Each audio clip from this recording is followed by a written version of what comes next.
Max Lewis. I know you brought him up from Pepperdine.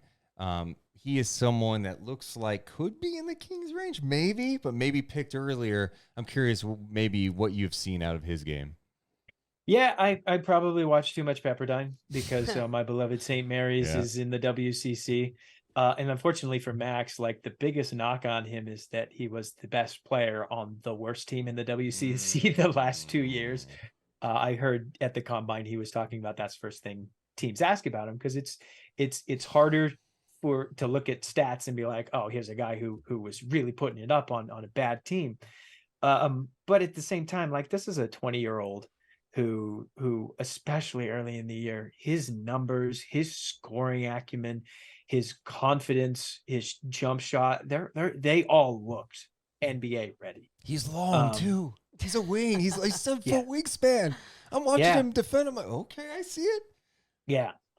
His ability as a spot up bomber is very promising. Like, I do, even on that team, even with defenses locked in on him, he still shot 43.1% off the catch. Like that's going to give him a clear offensive role at the next level as he figures the rest of it out.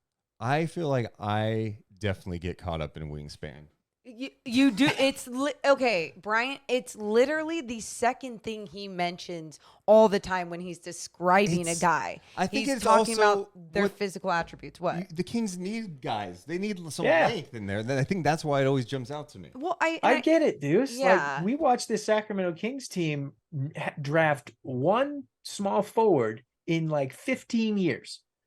So absolutely wanting to go out and get guys with extra wingspans, defensive versatility, like you and I have the exact same thing. And you guys, the Kings had their issues against a lot of length and the longer teams last year. So how do you beat that? You add it to your squad. Well, like Sabonis, the guy, he's a big guy, right? 6'11". I think I have a longer wingspan than Sabonis, and it's crazy to think that. T-Rex arms. No, but it's not. He's not long. Looney is shorter, but Looney was 7'4" wingspan.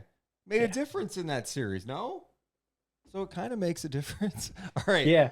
But so do you think Lewis, based on what you've seen from him, kind of in the Kings range?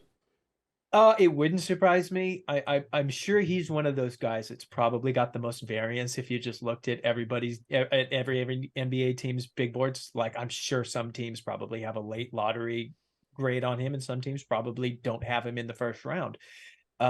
If you just looked at his early season stats, like in December, he averaged 21 points, 5 rebounds, a steal, shot 49% from the field and 38% from three. And it's really easy to look at that and just be like, well, this was a guy who was really going before WCC coaches locked in on him and figured out nobody else on that team could score. Some teams are going to look at his scoring acumen and be like, oh yeah, this is a guy who needs to come into our team. His scoring ability is off the charts. We need to get him in the mid-teens. If he's there at 24, I'm not going to be absolutely for it. And he's one of those guys that, like we were talking about earlier, if the Kings want to take swings, this is the exact kind of upside play that smart playoff teams should look to snag in the later first round. And I think the Kings now classify as a smart playoff squad.